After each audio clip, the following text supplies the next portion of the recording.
السلام عليكم ورحمة الله وبركاته.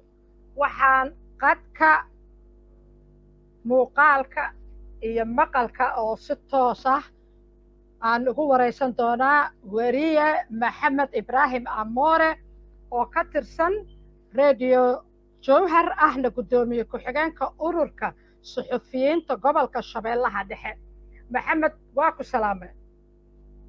waa kaa qaaday duco firug caddaa aamine muusoo weheliye. maxamed waad ku mahadsan tahay inaad iga oggolaato wakhti yar gudahood iyo maaragtay wakhti yar oo kooban inaan waraysigan kaa qaado. waxaad tahay weriye gobolka jooga. xaalad weyn baa ka soo cusboonaatay degmada ceelbaraf. waxaan rabaa xaaladihii ugu dambeeyey ee ceelbaraf inaad wax iiga sheegto. waa mahadsan tahay aamina. degmada ceelbaraf ee gobolka shabeellada dhexe saaka waa berigii waxaa ka dhacay weerar ay qaadeen dagaalyahanada al-shabaab. weerarka waxa uu ku bilowday qaraxyo lala beegsaday xerada ciidamada admis ay ku leeyihiin degmada ceelbaraf. weerarka qaraxyada waxaa xigay weerar toos ama dagaal toos ah oo rasaas la isku adeegsaday. inta badan dagaalyahanada al-shabaab baraha internetka taageero waxa ay soo qorayeen in ku dhowaad 69 ruux oo ka tirsan ciidanka admis ay halkaasi ku dileen. sida dadka deegaanka aan la xiriirana ay ii sheegeen in ciidamo badan oo amisom ah la dilay, kuwa noolna nolosha ay ku wateen dagaalyahanada al-shabaab. intaasi kadib dadka degmada ceelbaraf degan ayaa waxa ay markaa dagaalamayaashii al-shabaab ee qabsaday xerada ay ka baxeen. waxa ay tageen xeradii si markaasi agabkii ay ka tageen admis qaarkood wixii raashin ahaa ay u soo qaataan.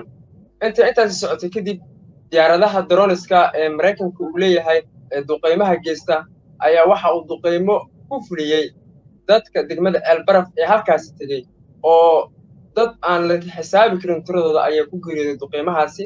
dad kalena waa ay ku dhaawacmeen oo qaarkood dhaawacooda loola cararay magaalada muqdisho maadaama degmada mahadaay oo u dhow degmada ceelbaraf aanu lahayn isbitaal, ceelbarafna aanu lahayn isbitaal.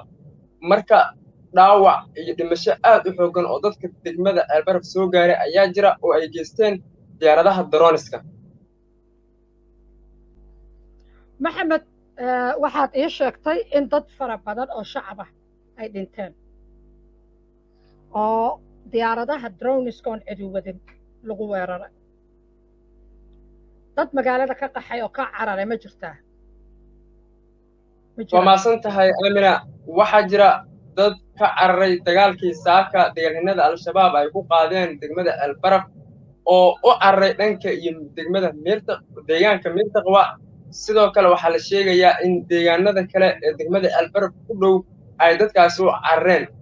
degmada ceelbaraf oo markeedii hore ay ka jireen dhibaatooyin aad u xooggan oo isbitaal la'aan, caafimaad darro ay ka jirtay, waxbarasho la'aan ay ka jirtay. sidoo kale degmada ayaa waxay ahayd mid dadka shacabka ah aysan u safri karin deegaanada kale ee ku dhow dhow maadaama ay ku hareereysnaayeen dagaalyahanada al-shabaab degmadaasi. dadkii maanta barakacay waxaa jirtay abaaro ka jiray halkaas oo xoolihii dadka ay lahaayeenba waxaa ka laayay abaarihii ka jiray degmada ceelbaraf.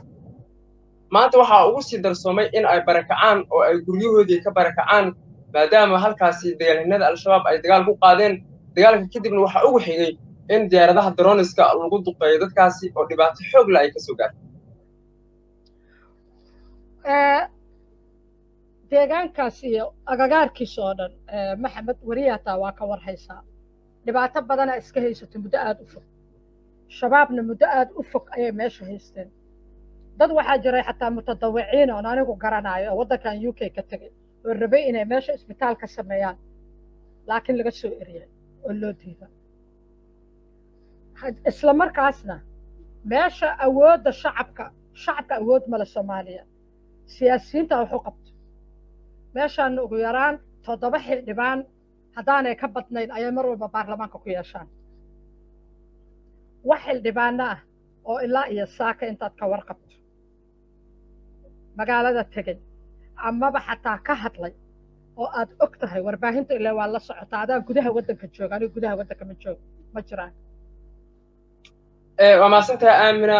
wax ka tirsan dowladda hirshabeelle, maamulka gobolka shabeellada dhexe, maamulka degmada ceelbaraf iyo sidoo kale degmada mahadaay oo u dhowba oo ka hadlay ma jiro marka laga reebo guddoomiyaha degmada Elbaraf oo ku sugan magaaladan Jowhar oo la hadlay laanta afka Soomaaliga ee VOA-da waxa uu sheegay in dhibaato halkaasi ay ka dhacday balse uusan hayn faahfaahin rasmi ah maadaama uu degmada ka maqan yahay aniga waxaan xiriir la sameeyay dadka degmada Elbaraf degan oo markaasi aan ka wareystay sida xaaladda ay u dhacday ayagoo walwal xoog leh uu ka muuqday oo waxyaabaha runta ee ka jira aysan ku sheegi karin ma jiro xildhibaan matala deegaankaas iyo degmooyinkaas maanta dhibaatada ay ka dhacday oo ka hadlay dagaalkaas maanta ka dhacay Elbaraf maanta sidoo kale waxaa mar uun barta Facebooka qoraal ku soo qoray madaxweynihii hore ee Soomaaliya Shariif Sheekh Axmed madaxweynihii hore ee Soomaaliya Shariif Sheekh Axmed haddana ah xildhibaan matala dadka deegaanadaasi degan